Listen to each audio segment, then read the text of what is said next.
Bienvenidos, querida familia, al episodio número 57, Éxodo 12, parte 2 o la parte B. El día de ayer estuvimos revisando la parte inicial de este capítulo, un capítulo que nos muestra una instrucción del Señor. Yo te quiero invitar a que escribas en el chat, en los comentarios abajo, que me escribas ahí la palabra instrucción con mayúscula, así tal cual, instrucción con letras en mayúscula, porque eso fue lo que vimos el día de ayer. Literalmente vimos instrucciones del Señor. Y por eso lo remarcamos con color rojo, y aquí está, te lo pongo en la pantalla. Todo en nuestro código de colores, todo lo que marcamos en color rojo, pues prácticamente son instrucciones del Señor. Y esto nos importa y nos importa mucho, pues porque definitivamente las instrucciones del Señor son eso, instrucciones para que la gente, si desea, las pueda cumplir.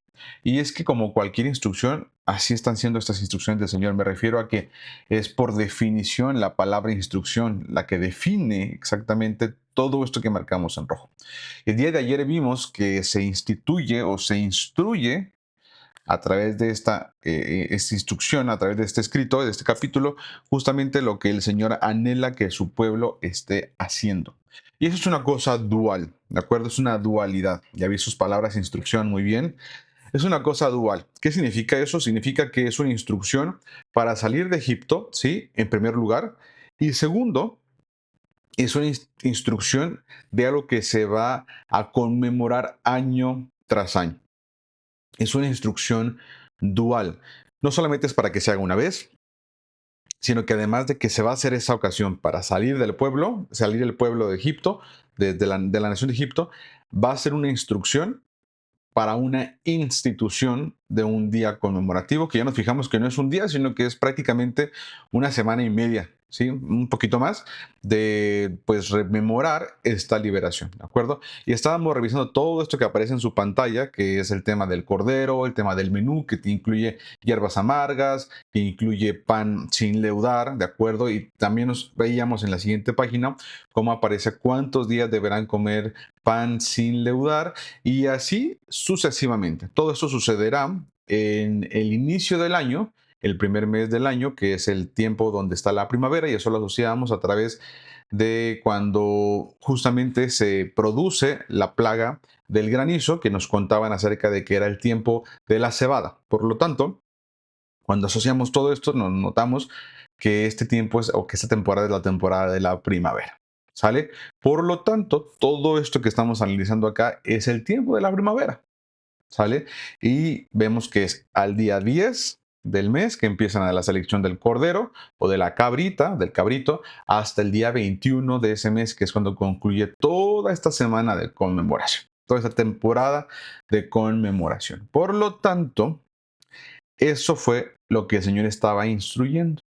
¿Sí? Y vimos que Moisés, aquí en el versículo 21 hasta el versículo número 28, vemos que Moisés lo hace cabalmente y lo instruye cabalmente. Dice que convocó a todos los ancianos de Israel y les dice: sacad, tomad corderos por vuestras familias y sacrificad la Pascua. Le voy a hacer una pregunta, díganme todos ustedes qué significa la palabra Pascua en el hebreo, o sea, Pesaj, realmente qué significa. ¿Sí? Así en sus palabras, sencillamente, ¿qué significa la palabra Pesaj, por favor? ¿Sale? Y bueno, entonces dice que algo que va a ser importantísimo es que los hijos se mantengan conociendo y recordando esto. Que los hijos no se les olvide que, bueno, cuando le estén haciendo este ritual, cuando hagan esta costumbre, los hijos van a preguntar: oye, papá y mamá, ¿por qué necesitamos esto del cordero, de las hierbas amargas, lo del pan sin leudar? ¿Por qué hay que hacer esto? Le dice: para que puedas tú recordarles, les vas a recordar, les vas a contar la historia, ¿sí? Es la víctima de la Pascua, dice el versículo número 26. Dice del Señor, el cual pasó por encima de las casas de los hijos de Israel en Egipto, cuando hirió a los egipcios y libró nuestras casas. Entonces el pueblo se inclinó y adoró. Y los hijos de Israel fueron e hicieron puntualmente, así como el Señor había mandado a Moisés y a Aarón. Muy correcto, Imelda. La palabra Pesach significa tal cual, saltar o pasar por alto. Muy de acuerdo. Sigamos leyendo y como nos quedamos justamente en este versículo 28, vamos a partir en este episodio del 29 en delante. Como siempre, ya sabes, puedes consultar todos los episodios previos en las playlists de YouTube que ya están disponibles y actualizadas hasta el día de ayer. ¿Sale? Familia, como siempre decimos, hay tiempo para todo, pero hoy, en este momento, ¿es tiempo de qué? Completan la frase. Leamos juntos la Biblia. Versículo 29. Aconteció que a la medianoche el Señor, Yud-Hei Vau-Hei, hirió a todo primogénito en la tierra de Egipto. El Señor hirió a todo primogénito en la tierra de Egipto, desde el primogénito de Faraón, que se sentaba sobre su trono, hasta el primogénito del cautivo que estaba en la cárcel. Y todos los primogénitos, y todo primogénito incluso de los animales. Entonces es una cosa acá, tal cual. Esta era una cosa así, tal cual, plena. Todos iban a ver el juicio del Señor. ¿Sí? Y dice el versículo número 30, y se levantó aquella noche Faraón, él y todos sus siervos y todos los egipcios, y hubo un gran clamor en Egipto, porque no había casa donde hubiese un muerto. Es decir, literalmente estamos notando cómo es que en la casa de los egipcios, o en la ciudad de los egipcios, nadie siguió la instrucción. Dice que no hubo una casa donde no hubiese un muerto. E hizo llamar a Moisés y a Aarón de noche el faraón, y les dijo: ya, salid de en medio de mi pueblo, vosotros y los hijos de Israel, e id, servid al Señor como lo habéis dicho. Tomad también vuestras ovejas y vuestras vacas como habéis dicho, e idos y bendecidme a mí también. Ya cuando ve esto el faraón, ahora sí les dice: ¿sabes qué? Ahora sí ya, váyanse. Ya les dice a Moisés y Aarón: váyanse y llévense todo lo que estaban diciendo y diciendo y diciendo que se vayan, que si querían ir, perdón, ahora sí ya váyanse, todo. ¿Sí? Y este capítulo es un capítulo de realmente importante porque es el juicio consumado del Señor. Esta es la 10ª plaga, que se llama la plaga de mortandad en los primogénitos. Así se va a llamar esta plaga, o así se llamaba esta plaga. Plaga de mortandad de los primogénitos. Y es la 10ª, pero no es la primera manifestación del Señor. Si contamos cuando la serpiente de Aarón se come a las serpientes de los hechiceros, sería la primera, por lo tanto es la plaga número 10, pero es la manifestación número 11. Y esto nos importa, y nos importa de verdad mucho, porque nos muestra cómo el juicio del Señor ya llega a una consumación plena. De alguna forma el faraón debía entender, y esto es una cosa que el Señor hace ya en ese tiempo de gracia que el faraón había estado viviendo, y el Señor ejecuta este juicio con tal de verdad demostrar y mostrar que su poder es mucho mayor a un corazón que en verdad estaba endurecido. ¿Sí? Déjenme les cuento por qué esta parte nos importa y qué es lo que está juzgando el Señor al de verdad dañar o venir a tocar a este primogénito. ¿Sí? Hay algo muy interesante acá, y quiero decirlo desde ahora, aunque lo voy a seguir tocando más adelante, y es que, ¿qué hubiera pasado si el faraón hubiera puesto la sangre, hubiera matado un cordero y hubiera puesto la sangre del cordero en el dintel y en los postes? Les hago una pregunta. ¿Qué hubiera pasado si intenten pensar en todos los aspectos que pudo haber pasado si Faraón colocaba sangre en el dintel y en los postes, pues, de su casa? ¿Qué significaría si el faraón hubiera hecho esto? Déjenme saberlo, por favor, en el chat. ¿Sale? Déjenme contar, mientras ustedes me escriben, unos detalles importantes respecto a todo esto.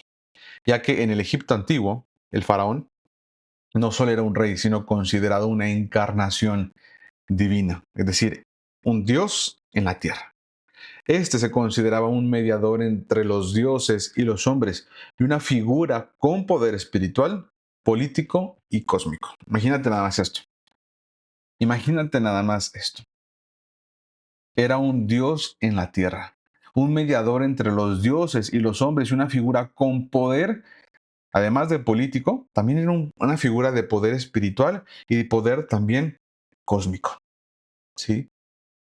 En la terminología mitológica, o en términos mitológicos, fíjate lo que te voy a decir esto, se creía que el faraón era hijo directo de Ra, el dios Sol. ¿Sí? Era visto como Horus encarnado en vida y Osiris tras su muerte. O sea, este tipo del faraón, el que se sentaba en esta posición, era una posición de verdad que se asociaba muchísimo con los dioses. Su autoridad se entendía como divinamente ordenada, no solo legal. Es decir, era una autoridad que había sido ordenada por los dioses. No obedecer al faraón era literalmente desobedecer al orden cósmico, según los egipcios. Es decir, literalmente, el que alguien desobedeciera al faraón era como si desobedeciera a los dioses. Era como si trastornara el orden cósmico. ¿Sí? Y bueno, ustedes ya conocían a Ra, porque se los presenté hace un tiempo, ¿de acuerdo? Y aquí es lo que estábamos mencionando. El faraón era como hijo de Ra, era visto como Horus, su autoridad se entendía como divinamente ordenada, ¿de acuerdo? No obedecer al faraón era desobedecer al orden cósmico, y a este justamente es Ra. Ya lo conocían. Entonces, el Señor toca a los primogénitos, tanto de animales como de hombres. Yo les preguntaba que qué pasaría si el faraón hubiera marcado con sangre y qué significaría si el faraón hubiera marcado con sangre de un cordero pascual, ¿sí? Y aquí en el chat me pusieron su hijo se hubiera salvado y otros que me dijeron que ya había reconocido al Señor y había sido obediente. Exacto, si hubiera él escuchado a Moisés, si él hubiera entendido, si él se hubiera paseado por entre la nación de Egipto, de verdad se habría dado cuenta, perdón, de los hebreos, se habría dado cuenta que hay una marca importante y rara que están colocando, ¿sí? Pero te acordarás tú que para los egipcios esto era abominable, ¿se acuerdan? Entonces, si Faraón lo hubiera puesto, habría significado que su mentalidad está cambiando y que estaba dando frutos incluso de arrepentimiento. Entonces, te pones a pensar y dices, o sea que el Señor obligó, o sea, el Señor quería matar al hijo de Faraón, pues no en esencia, el Señor iba a hacer una plaga tal cual como es. Pero surtió, literalmente surtió, sugirió una forma, una vía, un método para que esto no llegara a pasar. ¿Sí? El Señor había otorgado un mecanismo de salvación. Y qué interesante que ese mecanismo de salvación es la sangre de un cordero. Mecanismo de salvación. Mecanismo de redención. ¿Sí? Cada plaga, ya habíamos aprendido esto, es y fue un golpe a los dioses egipcios. Pero esta última, la muerte de los primogénitos, es un golpe directo al mismo faraón. O sea, esto ya no era nada más a los dioses egipcios, sino también un golpe directo al mismo faraón, al implicar que él no podría o no pudo, ni tenía la fuerza para proteger a su propio hijo, el heredero. Esto exhibe, ¿sí? Esto muestra que el poder del faraón es limitado y finito. Y por último, que no es Dios. Esto de que es Dios en la tierra, que no, aquí se muestra que literalmente no tiene poder sobre esto. Y es lamentable porque ya habíamos notado que pues, el faraón no tenía poder para cuidar a su propio pueblo, menos ahora. O sea, aquí te puedes fijar que evidentemente no tiene poder, al no poder cuidar a su propio hijo, al no poder proteger ni salvaguardar la integridad de su propio hijo. ¿Sí? El primogénito de Faraón, déjame te digo esto, era más que un hijo. Era la continuación de la deidad encarnada. Imagínate todo lo que recaía en él como de privilegio, de responsabilidad. ¿Sí? Continuar con esta deidad encarnada. Su muerte no solo era emocional, era una señal de que la divinidad de la casa real estaba rota, no había heredero. La divinidad de la casa real está rota. Por lo tanto, fíjate lo que te voy a decir, la sangre del cordero marcó la diferencia. Fíjate lo que te voy a decir. El pueblo de esclavos, así el pueblo, y lo voy a decir de una forma incorrecta y despectiva para que se entienda, pero cualquiera podría decir, el pueblucho de esclavos terminó siendo protegido, mientras que el pueblo del Dios viviente entre ellos fue derrotado. ¿Qué tipo de, pues, exhibición es esta? Pues literalmente muestra cuál es el Dios verdadero. Y eso también para ti, para mí, para que nos acordemos que no importa tanto delante del Señor la apariencia externa, la apariencia física, la apariencia de poder, la apariencia que de pronto pareciera que tiene el reino, la corona, el poder, los caballos, o sea, el heredero ha muerto. ¿Sí? Si pudiéramos concluir con esto y haciendo como habíamos estado llevando, cuál es la evidencia de todo esto, podríamos asociar algo realmente, pues sí, muy, muy tremendo. ¿Sí? Aquí tenemos en la imagen al faraón dolido porque ha muerto su hijo. Y esa noche fue la noche que cenaron, ¿se acuerdan? Que cenaron totalmente preparados para salir. Y ahí tienes a Moisés a la medianoche. Y conclusión de este punto es que el Dios invisible y sin imagen, Yud Hei Bau Hei, vence al Dios visible y entronado que es Faraón. Aquí te das cuenta cómo se concluye con este juicio prácticamente. El Dios invisible y sin imagen vence al Dios visible y entronado. ¿Sí? Fíjate nada más esto. Quisiera que vieras conmigo esta referencia en el libro de Ezequiel, en la profecía de Ezequiel capítulo 29 versículo 3. Y mira cómo dice el Señor: He aquí, yo estoy contra ti, Faraón, rey de Egipto, el gran dragón que yace en medio de sus ríos, el cual dijo: mío es el Nilo, pues yo lo hice. Mira este versículo, cómo dice que el faraón es considerado por Dios como el gran dragón que yace en medio de sus ríos. Un dragón que yace en medio de sus ríos. Esto después lo vamos a necesitar, pero te vas a dar cuenta cómo era que el faraón se jactaba de que el Nilo él lo había hecho. ¿Te das cuenta de lo que estamos diciendo, querida familia? O sea, realmente el faraón había estado usurpando la vida que se le había prestado para su propio beneficio. ¿Sí? Y dice el versículo 32 en la parte de arriba: tomad también vuestras ovejas y vuestras vacas como habéis dicho, e idos y bendecidme a mí también. Y los egipcios apremiaban al pueblo, o sea, lo apuraban, dándose prisa a echarlos de la tierra, porque decían: todos somos muertos. Y llevó el pueblo su masa antes que leudase. Fíjate lo que vamos a ver acá. Llevó su pueblo la masa, llevó el pueblo su masa antes que leudase. Sus masas envueltas en sábanas sobre sus hombros. E hicieron los hijos de Israel conforme al mandamiento de Moisés, pidiendo de los egipcios alhajas de plata y de oro y vestidos. Y el Señor dio gracia al pueblo delante de los egipcios y les dieron, cuanto pedían. Así despojaron a los egipcios. Fíjate lo que dice acá.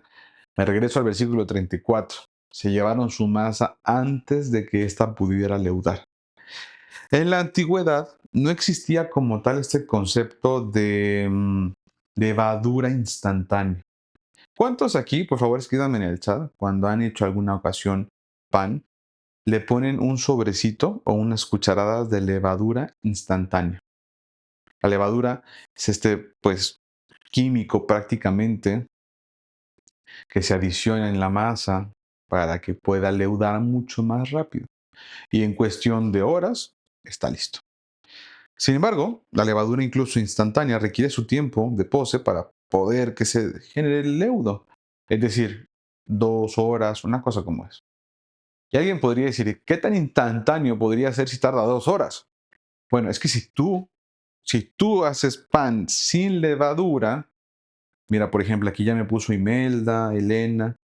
Díganme ustedes que han hecho pan. Si tú no pones levadura instantánea, ¿cuánto tiempo te toma escucha lo que te voy a decir, sin fermentador, sin refrigerador? ¿Cuánto tiempo te podría tomar ver que tu masa se leuda?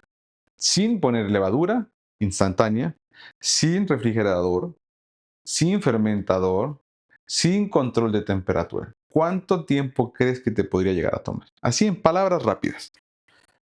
Mientras que me lo escriben, fíjate lo que dice acá en el versículo 34. Llevaron sus masas envueltas, dice, en sus sábanas sobre sus hombros. Todos hicieron lo que Moisés les dijo, esta parte de pedir al pueblo, y el pueblo lo entregó. Ya querían que se fuera. Dice el versículo 37, partieron los hijos de Israel de Ramsés a Sucot, como 600,000 hombres de a pie, sin contar los niños. También subió con ellos grande multitud de toda clase de gentes y ovejas y muchísimo, muchísimo ganado. Antes de irme a la parte que sigue, que es este tema de la cuenta, quisiera que resolviéramos el tema de la levadura y el pan. Y bueno, la pregunta que les hacía es ¿cuánto tiempo llega a tardar la levadura?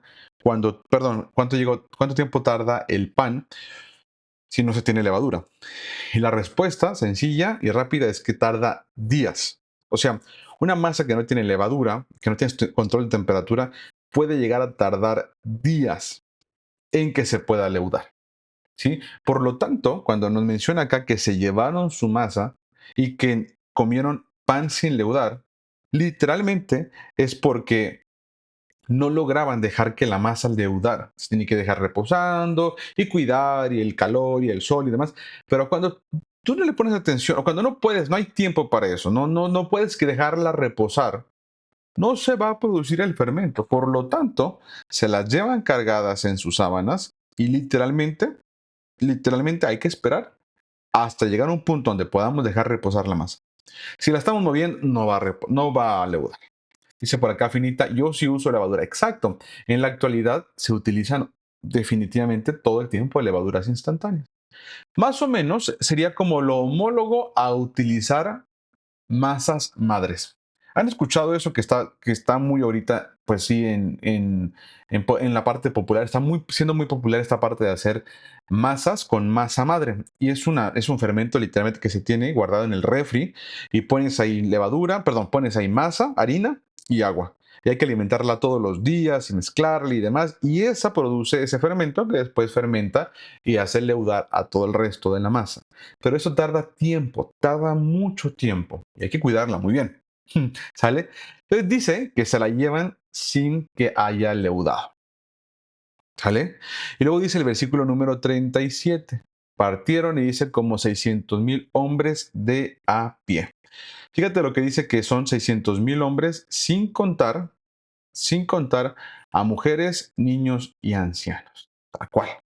Pero una familia al menos se vería como la de Moisés cuando nació.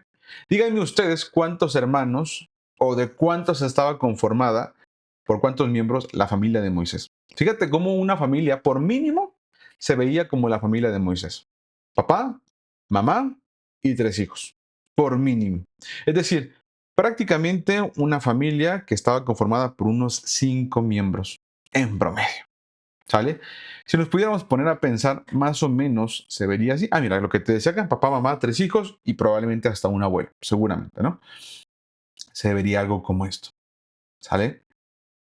Esto, aunque la Biblia no lo marca y solo nos marca cuántos hombres salieron sin contar a las mujeres, niños y ancianos, quiero decirte que si esto fuera lo más o menos regular, esto, que es de 5 miembros, aquí le quité uno para hacerlo como todavía mucho más sencillo, esto que son 5 miembros, habría que multiplicarlo por 600,000.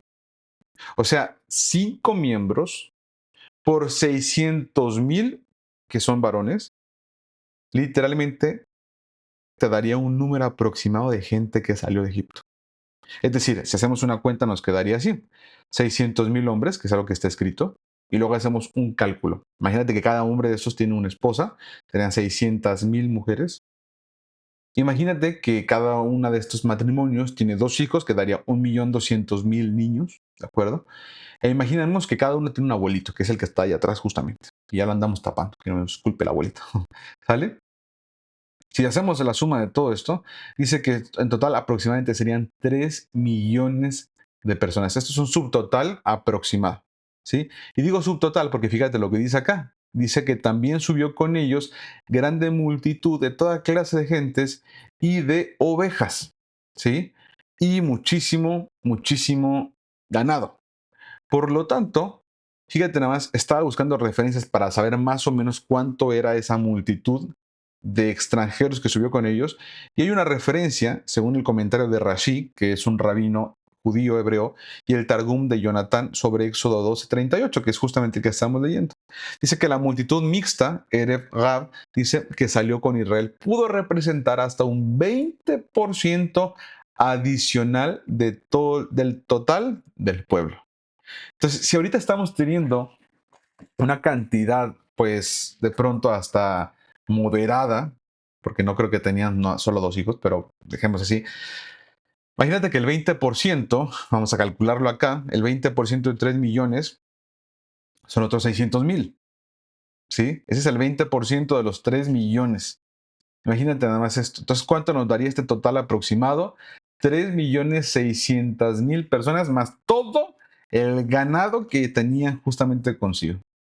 ¿Ya se dan cuenta cuánta gente es eso? Es como si literalmente toda la Ciudad de México estuviera saliendo, ¿sí? Más o menos la referencia que yo vi, que me les digo, ah, vamos a buscar aquí rapidito en mi internet, población de Ciudad de México. Según yo, sí era más o menos comparable. Y déjame te digo, no, no es, ok, no, no, sí, sí nos quedaríamos cortos. No, déjenme buscar y se los mando más tarde, pero había una referencia que me decía algo de la Ciudad de México, pero no es esto, no. Y por eso dudé. Sin embargo, te das cuenta que 3,600,000 personas es un montón de gente. O sea, pero un montón. Montón, tal cual como eso. Entonces, si te pones a pensar, de verdad te vas a dar cuenta que, pues, definitivamente, así tal cual, definitivamente, era un montón de gente. Eran muchísimas personas que salieron por mano de Moisés. Imagínate nada más. Y yo estoy aquí haciendo un cálculo y estoy revisando, pero por ejemplo, la zona metropolitana de Monterrey, que son varios municipios pegados, son 5 millones. Bueno, sería menos que eso definitivamente, pero pues sí es una gran cantidad. Es un montón. 3,600,000 personas salen de Egipto por el brazo poderoso y lideradas por Moisés. Pues el brazo poderoso del Señor, lideradas por Moisés. ¿Te imaginas cuánta gente era esto? O sea, es una cantidad impresionante de gente. Y sí la es. O sea, yo sé que no está escrito más que los 600,000, pero con eso nos da más o menos un aproximado. ¿Sí? Dice que, versículo 39, cocieron tortas sin leudar de la masa que habían sacado de Egipto, pues no había leudado, porque al echarlos fuera los egipcios no habían tenido tiempo ni para prepararse comida. Es decir, esa noche ya no había más pan, esa noche lo que hicieron fue llevarse las masas, tal cual, sin leudar. Incluso podría ser que se llevaron la harina, o sea, harina, sin que estuviera mezclada con agua. También es probable. Dice el versículo 40, el tiempo que los hijos de Israel, y aquí viene un dato importante, el tiempo que los hijos de Israel habitaron en Egipto fue 430 años. Y pasaron los 430 años, dice, en el mismo día, pasados, perdón, en el mismo día todas las huestes del Señor salieron de la tierra de Egipto. ¿Sí? Esa misma noche, después de 430 años, todas las huestes del Señor salieron de la tierra. Y esta parte, fíjate lo que te voy a contar acá, es algo bien interesante. Fíjate nada más, estamos en el versículo 40. ¿Sí? Y aquí dice, aquí lo está viendo en tu pantalla, que habitaron en Egipto 430 años. Pero quiero mostrarte cómo aparece en la versión Septuaginta, que es una versión en griego de la Biblia. ¿Sí? Así que si tú sabes leer griego, tú definitivamente y yo vamos a ser amigos. Si tú no sabes leer griego, tú y yo vamos a ser más amigos, porque tú y yo no sabemos leer griego. Pero para eso la tecnología nos puede ayudar. Y es que hay una palabra aquí bien interesante que nos importa muchísimo. ¿Sí? En el versículo 40, en esta versión que está en griego, no dice que habitaron solamente en la tierra de Egipto por 430 años. Dice que habitaron en la tierra de Egipto y en la tierra de Canaán por 430 años. Déjenme intentar explicar o déjenme esforzarme por explicar por qué quiero mencionar este tema del griego. Muchas veces hemos considerado que los egipcios tuvieron cautivos a los hebreos por 430 años porque eso es lo que menciona el versículo en español. Pero te digo una cosa, esos 430 años no se empiezan a contar desde que Jacob llega a Egipto con José. No, señores. Esos 430 años se empiezan a contar, fíjate desde cuándo. Desde cuando están viviendo en Canaán. ¿Sí? Desde cuando están viviendo en Canaán, ¿quién? Pues Abraham, Isaac y Jacob. Tú te acordarás que ya antes hemos platicado que el Señor le había anunciado a Abraham que estarían esclavos en una tierra. Y dice, serán esclavos por 400 años aproximadamente. Pero literalmente son esclavos desde que está Abraham recibiendo esta promesa. ¿Se acuerdan que Abraham prácticamente tenía que estar huyendo y moviéndose y vagando entre las naciones pidiendo permiso para estar? Cuando pasó lo de Jacob con Siquem, cuando Isaac, cuando los pozos los cerraban y entonces tenían que volverlos a abrir. Todo eso ya muestra un tema, una forma de opresión. ¿Sí? Y esos 430 años los incluye prácticamente a todos. ¿Sí? Desde el tiempo que al Señor le da a Abraham esa promesa. Ahora, esto nos importa y sí nos va a importar un montón, porque esto implicaría, y aquí lo están viendo en la pantalla, que son 430 años desde que están en Canaán. ¿Sí? Dice, en la tierra de Egipto y en la tierra de Canaán fue de 430 años. Esta versión es la versión primera o primaria que se tradujo del hebreo al griego. Por eso tiene una cierta importancia. La Septuaginta realmente es muy importante. Por lo tanto, esto implicaría que los 430 años no comienzan cuando Jacob desciende a Egipto, sino desde antes, posiblemente desde Abraham. Y aquí les traigo una tabla para que pudieran ustedes notar cómo funciona en este tema de los años. Dice que desde la promesa de Abraham hasta el nacimiento de Isaac hay 25 años, desde Isaac hasta Jacob hay 60 años, desde Jacob hasta que desciende a Egipto son 130 años, desde el descenso hasta el éxodo, fíjate esto, desde el descenso, o sea, desde que llegan hasta el éxodo son 215 años. O sea, el tiempo que están desde que llegan con José hasta cuando salen son 215 años aproximadamente. Por lo tanto, esto nos daría una suma de 430 años. Y esto también lo declara el apóstol Pablo en Gálatas 3:17. ¿Sí? Esto lo respalda justamente en Gálatas el apóstol Pablo. ¿Se habían puesto a pensar en eso? Qué interesante. Uy, perdón, están viendo, déjenme, se los pongo acá. Gracias. Aquí está, justamente. ¿Sí? Es un escrito, es una tabla. Desde Abraham hasta el nacimiento de Isaac hay 25 años. Desde Isaac hasta Jacob hay 60 años. Desde Jacob hasta Egipto hay 130 años. Y desde Egipto, o sea, de que llegan a Egipto hasta que salen de Egipto por mano de Moisés, hay 215 años. Ahora, fíjate, hay algo interesantísimo. Fíjate, aquí es donde te digo que necesitamos leer con mucha atención. ¿Sí? Esos 215 años que están, ¿sí? No todo el tiempo están sufriendo. ¿Sí? Durante los primeros años, fíjate lo que te voy a decir. Durante los primeros años, Israel floreció. El pueblo floreció, se multiplicó y recibió provisión. O sea, durante esos primeros tiempos, el pueblo de Israel de verdad que se la vivió con abundancia completa. O sea, ya te había dicho yo que aproximadamente fueron 215 años. Ahora te estoy contando que de los 215 años no son todos en esclavitud. ¿Por qué? Porque los primeros años literalmente se la pasan con José y después la memoria de José permite que se mantengan como personas muy gratas para Egipto. ¿Sí? Pero como muchos procesos, la opresión viene gradualmente hasta que Dios los haga con poder. ¿Sí? Entonces, Ezequiel, me está diciendo que no estuvieron construyendo a Egipto por 430 años. Es correcto. Los 430 años no son como esclavos en Egipto. De los 430 años, solamente unos 200 años están en Egipto. Y de los 200 años, fíjate nada más esto, después de que se olvidan de la época de José, que es lo que aparece aquí en Génesis, en Éxodo 1:8, dice que se olvidaron, así ya no sabían de lo de José, un faraón que no conocía a José y los empieza a someter, se toma un margen. ¿Sí? ¿Cómo quedaría ese margen? El margen sería tiempo de paz y honra, quizás entre 80 a 100 años en Gosén. O sea, la memoria de José los mantiene así en prosperidad entre 80 y 100 años. De los 215 años, 80 y 100 son en prosperidad. mientras que el tiempo de esclavitud y de opresión aproximadamente serán entre 100 a 130 años. ¿Cómo? ¿Qué no siempre me han dicho que estuvieron esclavos 400 años? No estaban diciendo que eran esclavos. La palabra dice que iban a ser oprimidos por 430 años. Eso significará que no tendrán nación, no tendrán un territorio, no tendrán una organización y estarán errando, estarían rotando entre los territorios. Estarán siendo perseguidos probablemente, van a tener que perseguir, no van a tener nada en posesión realmente, van a vivir en casitas de acampar, van a vivir como beduinos en el desierto, pero no van a tener una posición. ¿Se entiende?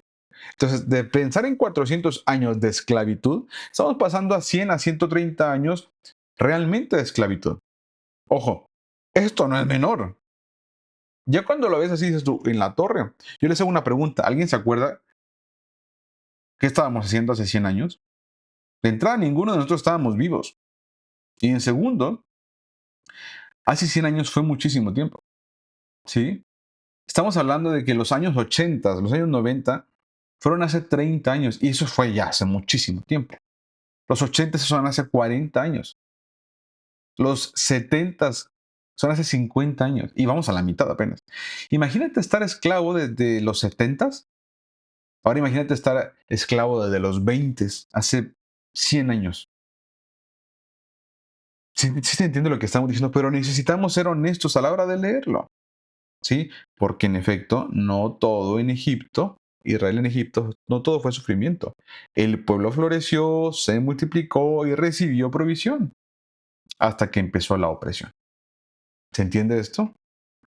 Y concluye el capítulo, ¿sí?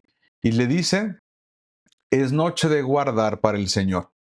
Es noche de atender al Señor por haberlo sacado en ella, en esa noche de la tierra de Egipto.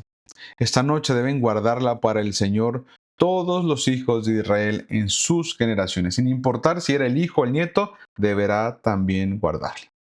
Y el Señor dijo a Moisés y a Aarón, esta es la ordenanza de la Pascua. Y concluye el capítulo recordándonos la instrucción. Ningún extraño comerá de ella, mas todo siervo humano comprado por dinero comerá de ella. Todo siervo humano comprado por dinero comerá de ella. Y dice antes, ningún extraño comerá de la Pascua.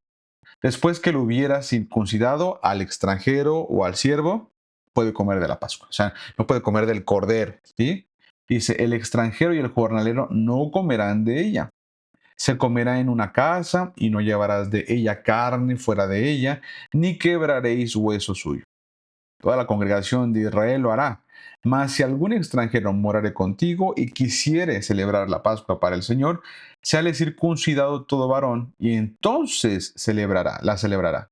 Y será como uno de vuestra nación, pero ningún incircunciso comerá de ella.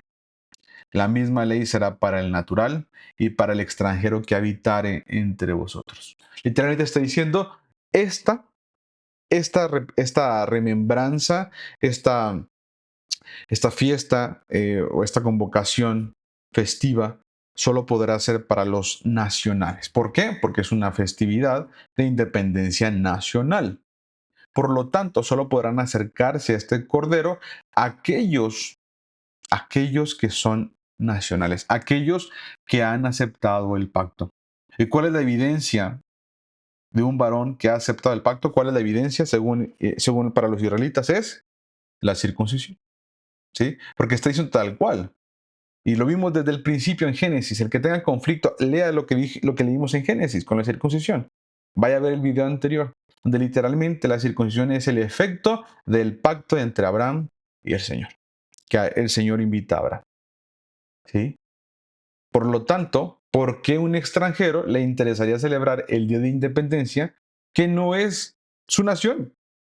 ¿Sí? Es como cuando un mexicano que vive en Estados Unidos se siente bien identificado con el 4 de julio, pero se siente identificado más que por la independencia y por la nación, pues porque hay fiesta y porque hay fuegos artificiales y porque hay alimentos y comida y carne asada y nachos, no sé, cualquier cosa, lo que se te ocurra, no sé qué hagan, la verdad. Y ¿sabes qué? O sea, no está mal, pero para ti no significa lo que significa para un nacional, ¿sí?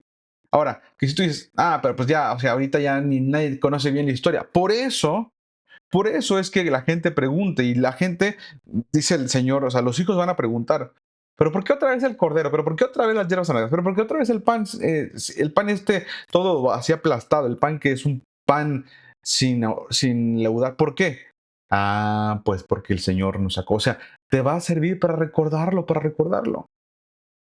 ¿Sí? O sea, no nada más es el festejo de comer, todo el mundo se atraganta, todo el mundo sabe que no vaya a trabajar. O sea, no nada más es eso, es un tema de atención para rememorar. ¿Sí? Yo te hago una pregunta. Por ejemplo, en México, ¿qué suceso existe que es la forma en la que se recuerda la independencia de México?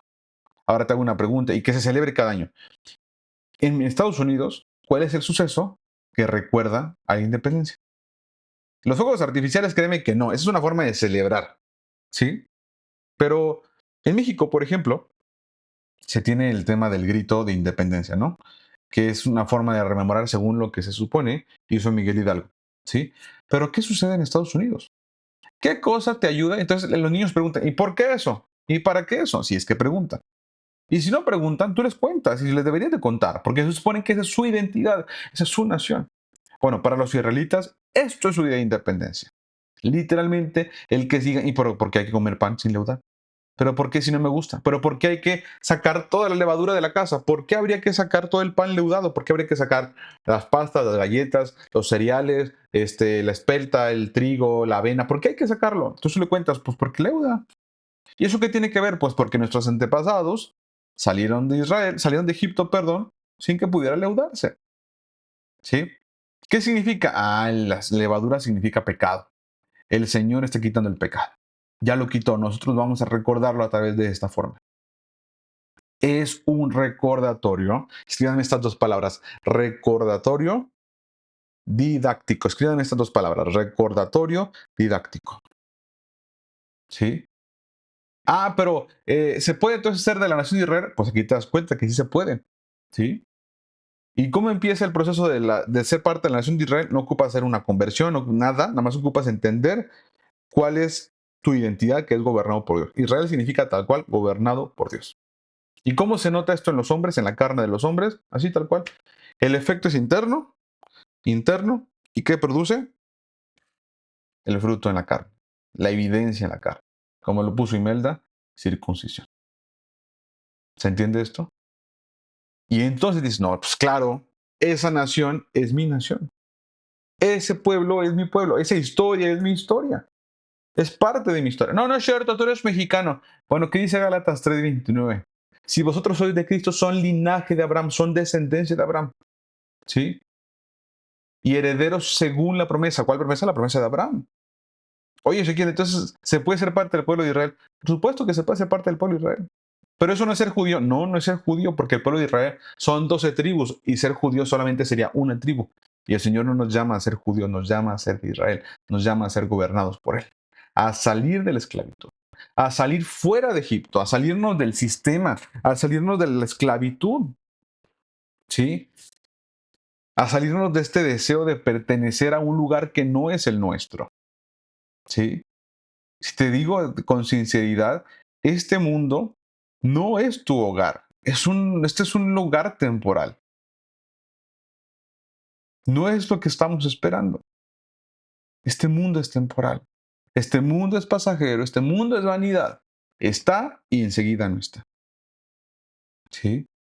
Y eso nos lo muestra perfectamente y Yeshua nos lo muestra Jesús. Es inevitable, tal cual, poder tener presente la labor que hizo Jesús. Y con esto concluimos. Fíjate nada más esto. Unamos todo esto. Cuando Yeshua se presenta como el verdadero rey y cordero, lo hace de forma opuesta al faraón. Escucha esto. Yeshua no se exalta a sí mismo como un Dios, sino que se humilla. Dice Filipenses que se humilla hasta la muerte y muerte de cruz. Yeshua da su vida en lugar de exigir vidas, como el faraón que exigía las vidas de los hebreos para que le sirviesen. La liberación profética del Éxodo se convierte así en una figura profética de liberación mayor en el Mesías. Escucha esto, no solo de Egipto, sino del pecado. Literalmente el juicio del Señor va a librarte del pecado y de los poderes que se creen dioses, que podría ser Roma después en un futuro, que podría ser el César, que también se cree como un dios, o también, ¿por qué no? Como te estaba yo diciendo, el sistema de este mundo que te engaña y te hace creer que ahí es donde está tu destino. Querida familia, es tiempo de que entendamos que el Señor quiere liberarnos de todo aquello que es semejante a Egipto, que es un sistema que te envuelve, que te engaña y que te hace creer que justamente ahí, en Él, hay una respuesta a todo. Que el placer, la comodidad vendrá a ser la respuesta que tú estás anhelando y buscando. Date cuenta que el Señor va a traer y ya trajo un juicio que terminó consumándose, que sí se consumó y que al final mostró en dónde estaba el poder, de qué lado estaba el poder. Y ese lado, por supuesto, definitivamente es el lado del Señor. Hasta aquí, querida familia, nuestro episodio número 57. Shalom.